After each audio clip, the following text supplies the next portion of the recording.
नमस्कार. आज आपण गणपती बाप्पांसाठी इथे गव्हाचे मोदक तयार करणार आहोत. हे मोदक फार चविष्ट आणि असे खूप सुंदर असे तयार होतात. हे वाफवलेले मोदक आहेत. हे बघा अशा पद्धतीने खूप असे सॉफ्ट झालेले आहेत. तर आता आपण इथे एका कढईमध्ये 2 चमचे तूप घालून घेऊ. मग या तुपावरती आपण इथे मी ओल्या नारळाचा चव घेतलेला आहे. हा एक अख्खा नारळ आहे, तो आपण चांगला तुपावरती परतून घेऊया. असं त्याचं पूर्ण असं मॉइश्चर निघून गेलं पाहिजे थोडंसं खोबऱ्याचं, तोपर्यंत आपण परतून घेऊया याला चांगलंच.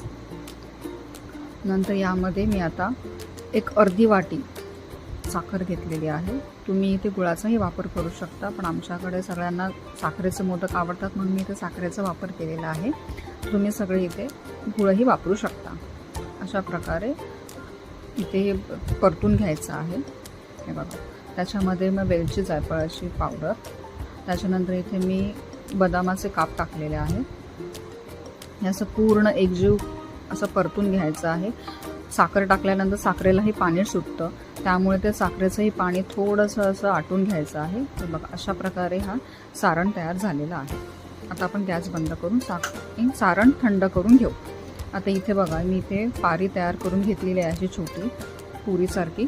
तुम्ही तुमच्या प्रमाणे असं थोडंसं आणखी मोठ्या पण पारी लाटून घेऊ शकता. याच्यामध्ये असं सारण भरून असं आपण त्याला असा आकार देत बनवूया, मोदक तयार करूया.